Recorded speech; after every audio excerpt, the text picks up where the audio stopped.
Welcome. I'm Debbie from Delta CX, and this is one of our many free webinars in our webinar series, which you can find at cxcc.to/events. If you RSVP, you will get an email reminder. You're not on a mailing list, so this will be episode 215 on our YouTube channel, CX-CC. Please subscribe there.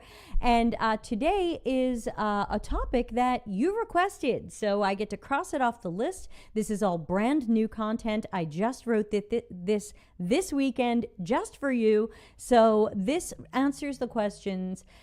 Hey Debbie, how do you write up research insights? What should be included in that type of report? And then since here on CXCC, we have a broader audience that hopefully over time will include more and more product managers, engineers, data and data scientist people. Hi, Ana Lucia. And marketers and leaders and executives. I want to answer the question for you. I got a research report. What do I do with it? So for today, I have put together a slide deck for you, and we'll jump into that in a moment. But first, very quickly, thank you to our paid and non-paid Patreon members for supporting my work and my content and helping our community be awesome. We've got a great community in our Slack and our Discord, which of course you don't have to pay for. But the Patreon is at CXCC up here, and you can join at the free level, which is like being on our mailing list. You are getting stuff that nobody else is getting, and then there's some paid perks as well that start at $1 American a month. Hi, Mike. So let's flip on over to my slides. Let's see if I press all the right buttons. All right. So there's me, and there's going to be this thing over on the bottom, and sorry, but branding. So, okay, welcome to Writing Research Insights and what to do if you get a report. Now, I'm going to be going through some slides, and as I'm going, if you have comments or questions, please put them in the chat room. They're not going to come up on the screen, but I'll see them, and I'll decide whether I want to interrupt the slides and respond to them or respond to them later. Yeah. All right, so let's jump over to slides and okay, quickly. Hi, if you don't know me, I'm Debbie Levitt. I've been a CX and UX strategist and researcher and designer for decades. My company is Delta CX. We're a full-service CX and UX consultancy and agency.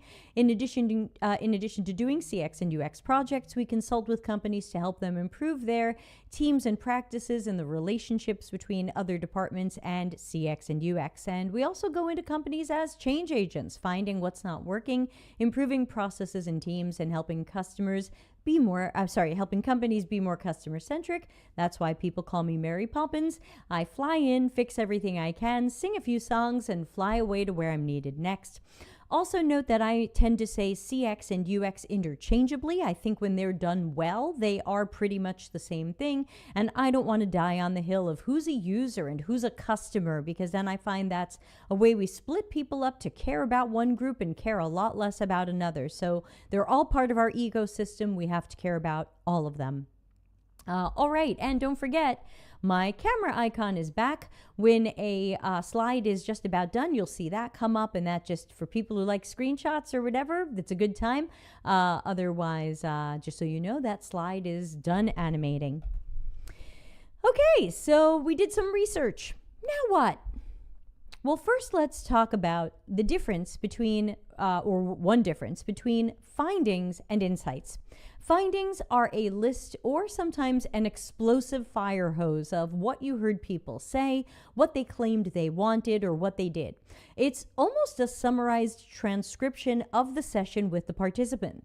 We want to report these things without bias, but sometimes we're just delivering facts and figures without helping the person consuming the report understand what any of this really means. If we're not including any strategic or actionable suggestions, it's easy to read what might feel like an endless list of everything everybody said and be unsure what to do next or what to do about any of this at all. Insights bring context to what we found. What's really going on here? How and why is this happening? What does any of this mean? Again, we do want to report this without bias, without our own preferences, or through our personal lens. Insights answer, so what? Now that we know this, what could or should we do about it? How important is this? We wouldn't deliver a specific solution, but we can certainly suggest a direction to take to find better possible solutions. This sets up our team and hopefully our leadership to make better and more informed decisions. For example, we can report that 20% of participants didn't complete the task. That's a finding. But what does it mean and what should we do about it? That's where we have the opportunity to deliver insights and then go beyond insights to actionable and strategic suggestions. Do we want to recommend that because the majority of people were able to complete the task, that the solution or the design is good? Or do we want to stress that even though people made it through the task, the design has low, medium, and high priority opportunities for improvement? 20% of participants not completing a task sounds like something our company could ignore because we'd be happy that 80% did complete the task. But what if we gave that data more context? What if we found that among the 80% who successfully completed the task, nearly all of them got lost, were frustrated, struggled, or experienced something noticeably negative before stumbling their way to completion? Now, that 80% task completion rate doesn't feel like as much of a win. Make sure you're delivering insights and not just findings. Good research reports include appropriate and relevant interpretations and conclusions that can be drawn from the observations and conversations that researchers had with participants. Good research reports go beyond percentages and simplified facts to set up our team, leaders, and possibly executives to take action. Action that will help users and customers. Action that will help business goals. Action that helps us balance what customers need and expect from us with what the business is trying to achieve.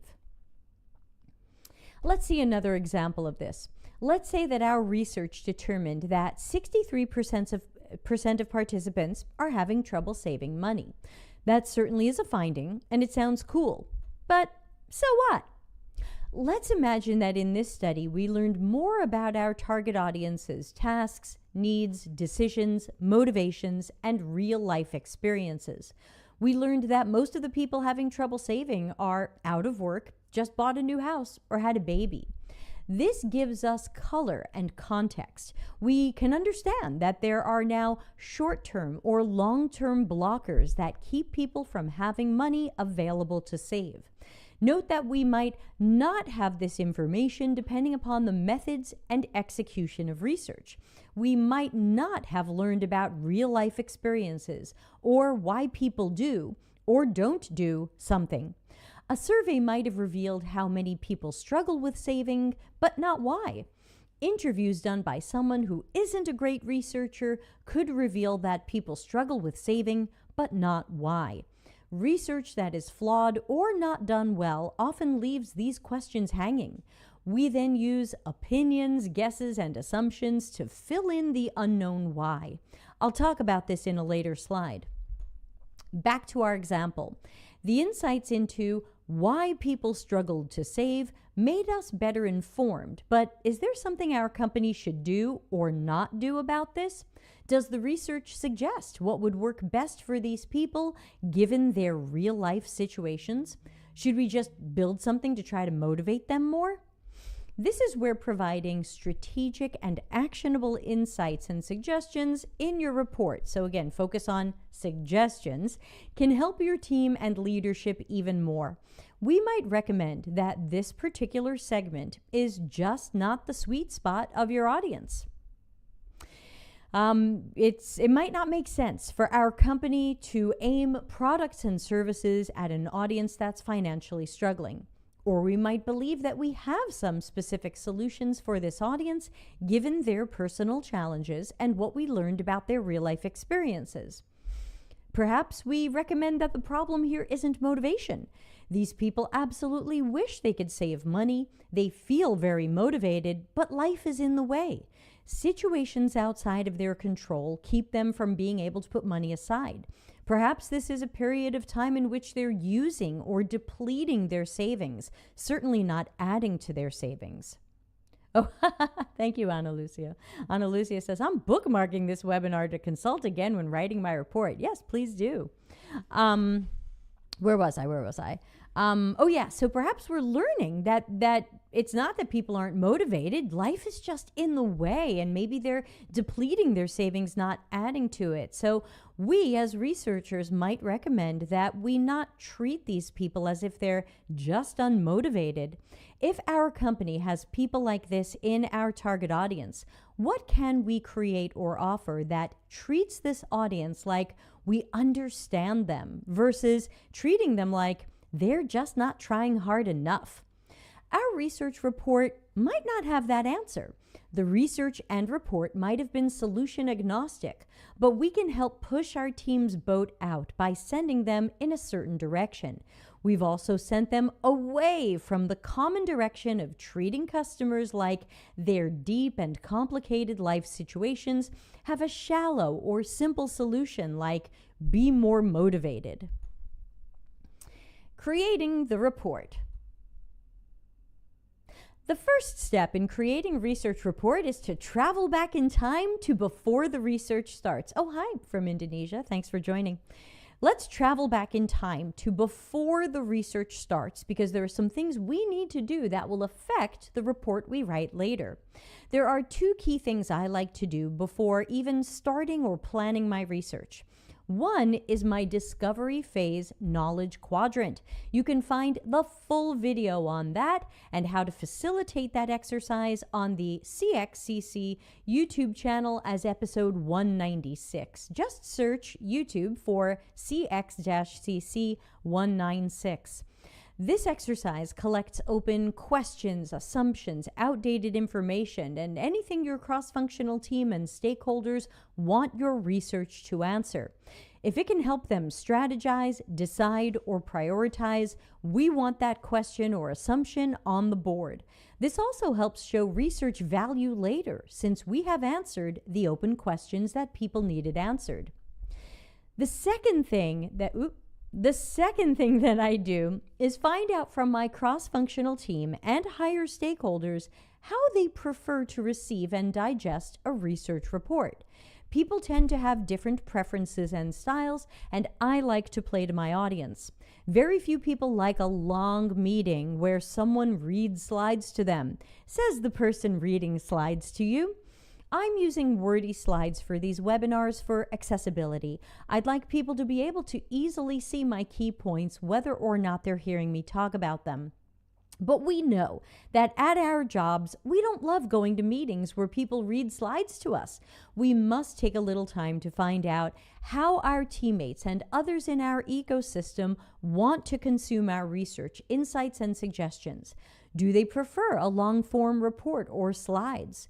Most teams prefer slides, but you might want to ask, would they like to see video clips or entire recordings of sessions? How would they like to receive problem statements? Those are likely to be in our slides, but sometimes people want a separate spreadsheet of the actionable problems, insights, and suggestions. Does our team expect us to offer opinions on what the priorities of different things are? Sometimes they are interested in that. Sometimes they'd rather figure that out themselves. And sometimes we deliver suggested priorities whether or not it has been requested. Are we providing personas, typologies, user roles, or some other artifact representing how one or more target audiences should be grouped or categorized? Would an ecosystem map help? Is our team expecting a prioritized roadmap?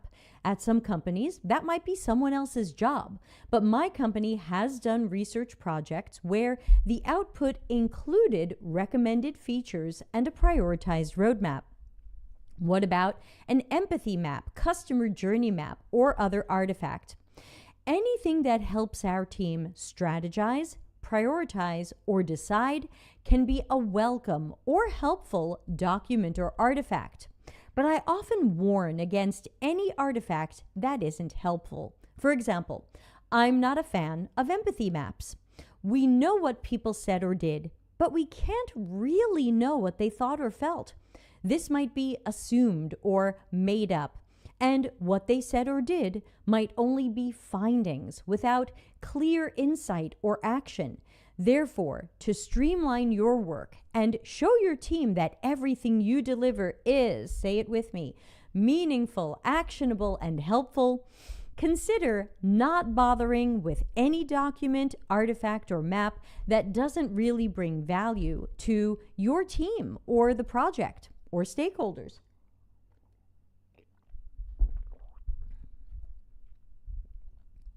As you create the reports and artifacts, keep asking yourself, so what? Why should they care?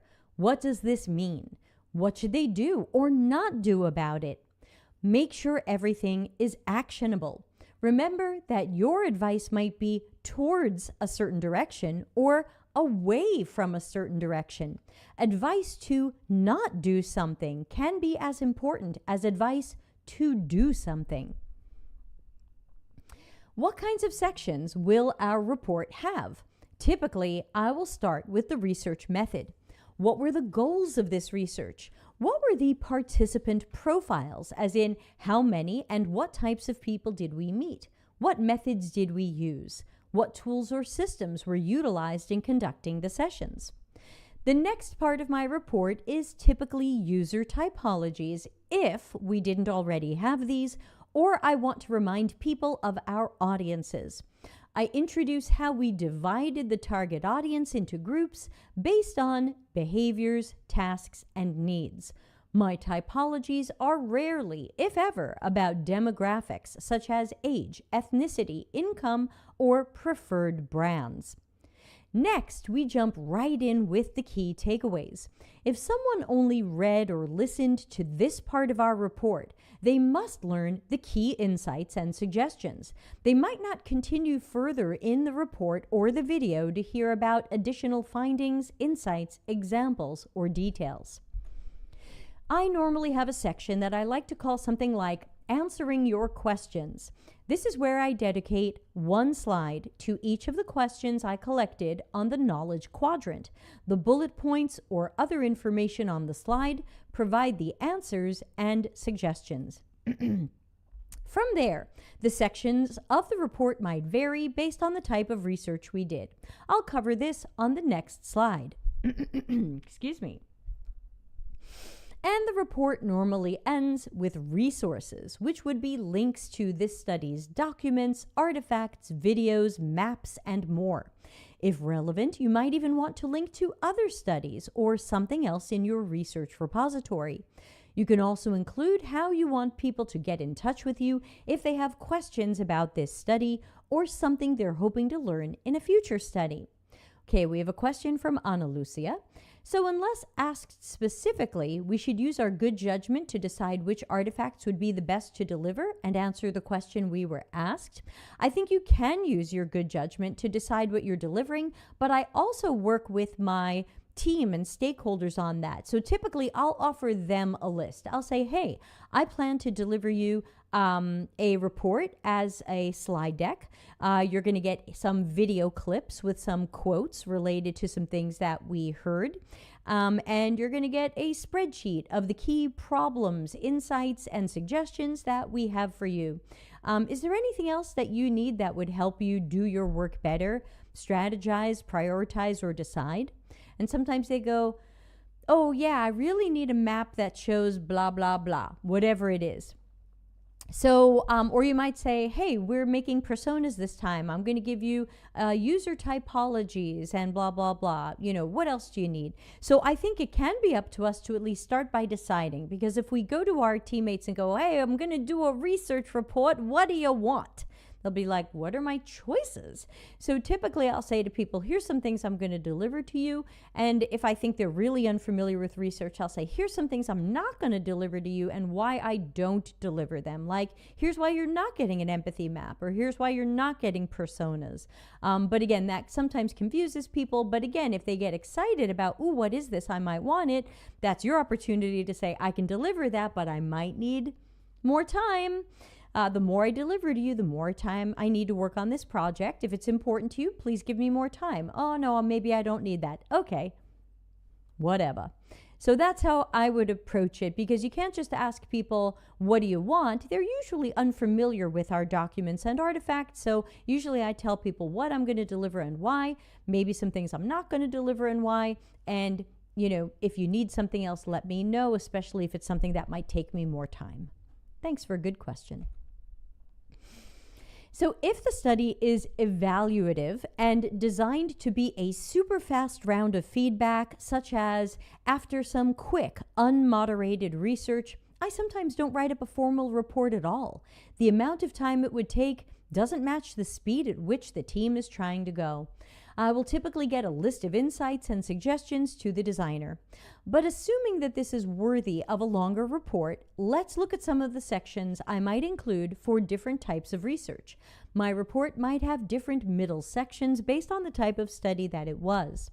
For generative research, I like to include problem statements. These are the problems and the pain points that customers and users face, or that our business might face based on what I've learned from the research. I like to support these with direct quotes and sometimes video clips. I might also include some high-level suggestions, because remember, we're talking about suggestions and actionable suggestions. Some high-level suggestions.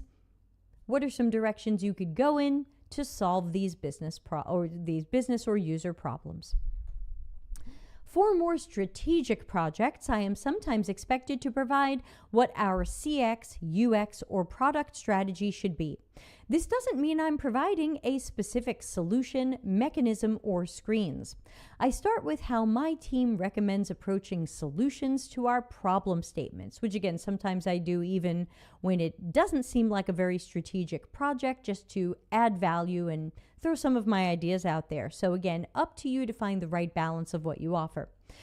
Sometimes we offer many possible solutions that we've brainstormed. Sometimes our solutions are quite different and could take the company or client in different directions. If the research is more evaluative, where we are assessing how well a design or prototype works for our audiences and where it might have room for improvement, my report will discuss the outcomes of the tasks that we gave participants. What did we notice about how people were able or unable to accomplish the tasks? We might mention where we saw the 4 horsemen of bad UX: frustration, confusion, disappointment, or distraction. Or where we saw Larry Marine's task detractors, which are manually intensive, high cognitive load, error-prone, and knowledge-dependent. Don't forget to check out Larry's new book, Disruptive Research, available on Amazon and on my deltacx.media website. Also, for evaluative research, my report will include suggested changes to the design or prototype. If the design or prototype appeared to fail badly, I might suggest that we find completely new or different solutions. Sometimes the right or better solution isn't an iteration, variation, or optimization of our existing design. Sometimes research insights point to this being a solution that needs a rethink. Iteration is unlikely to get us there, and our report will need to be clear in these situations. Depending upon the project and the team or client, my report might include additional sections or information. Sometimes participants have told us what they wish a system like this would do for them.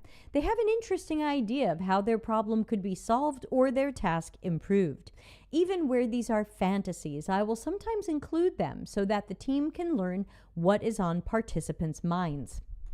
As mentioned earlier, sometimes our projects, especially consulting projects, might expect deeper product and service strategy.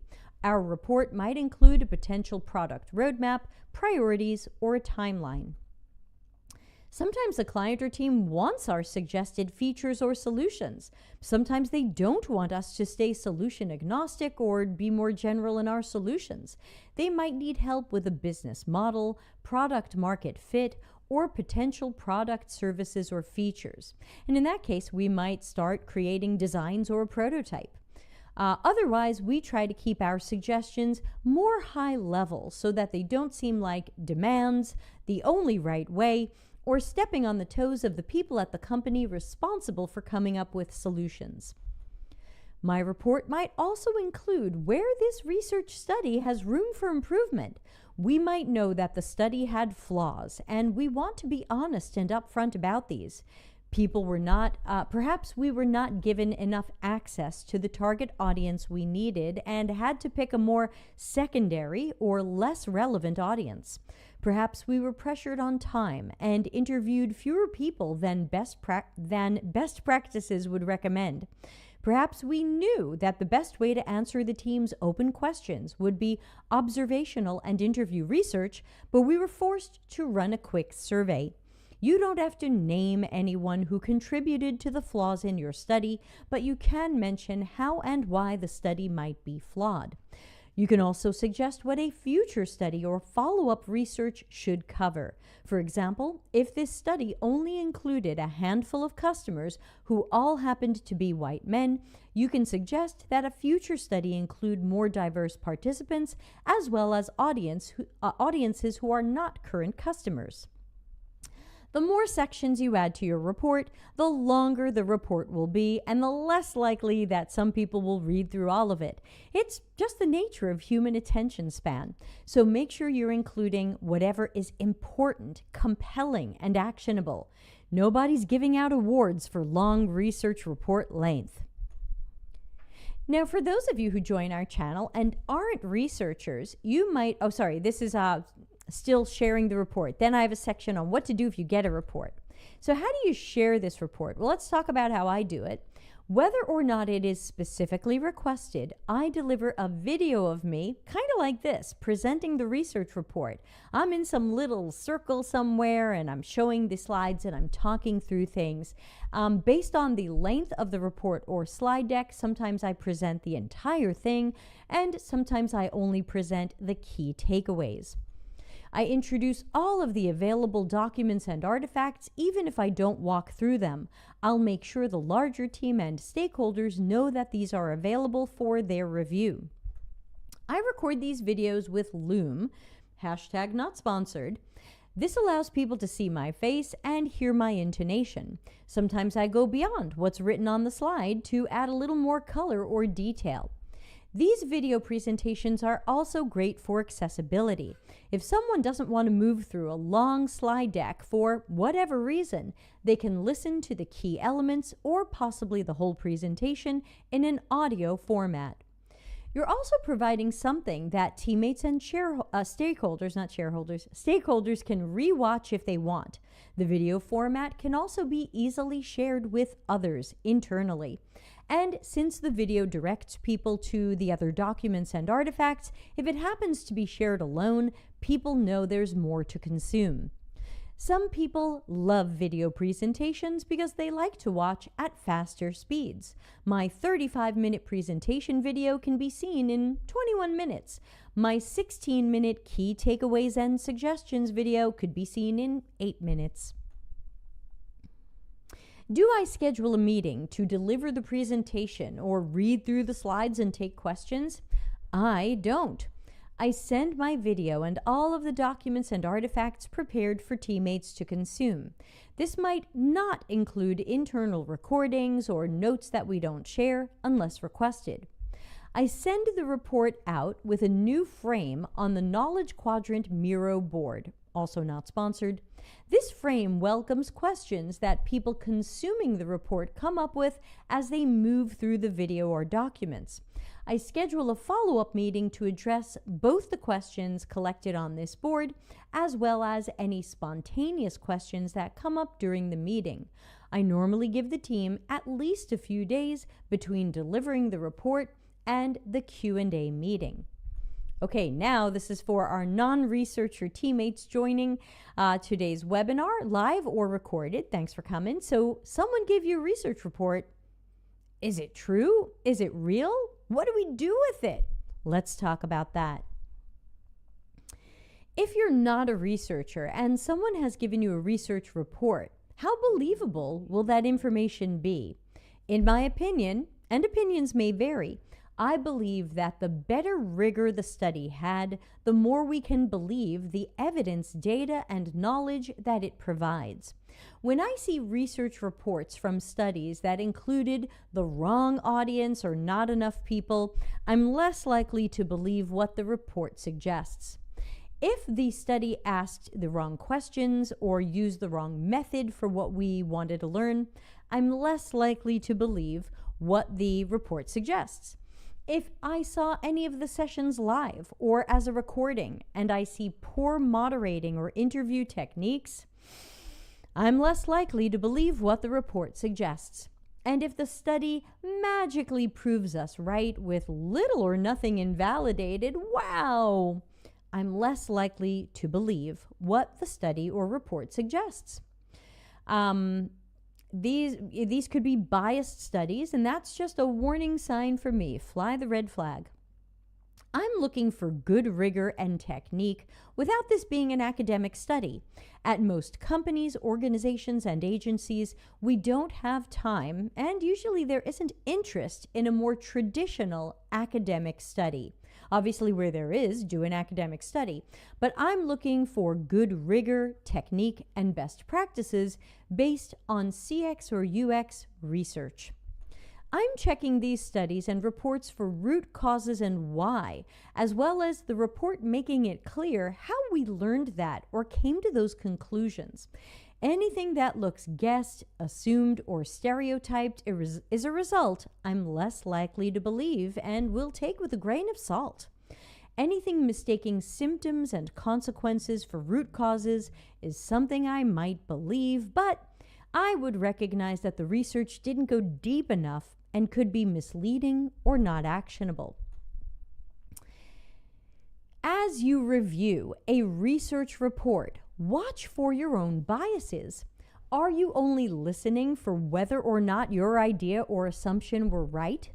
Are you hoping to massage or manipulate the findings to show that your idea is great or good enough when it might not be? I've seen people add numbers together that shouldn't have been added together to try to make an outcome look better than it was. I've seen people focus on how 80% completed the task while ignoring the disastrous path and experience to task completion. Do you believe everything in the report except the things you didn't want to hear, like bad news for the team or project? If you believe in the research except where it proves you wrong, you might be biased. Did you catch yourself thinking, maybe if we studied more people, the results would be different? If the study had good rigor and included a best practices quantity of well-recruited participants, including additional people, would probably substantiate the results, not invalidate them. Plus, it's always amazing to see a team that didn't want to give researchers enough time or resources to meet more people, then poop on the research results for not meeting more people. If there's a certain number of people you believe this research should require to be believed, discuss that and plan that with your researcher up front. Don't surprise them later with your declaration that their research shouldn't be believed because it included too few participants. Empower them to meet that number of participants during their study. Did you catch yourself thinking, I have other research that says the opposite of this, and I believe that research over this research? Consider that you might be biased. Why do you believe in the other research and not this study? If the rigor of the new study is poor, okay, that makes sense. But if you're having trouble believing the new research or study because it contains something you don't like or invalidates something you previously thought was validated, consider your biases. After receiving a research report, it's great to ask questions.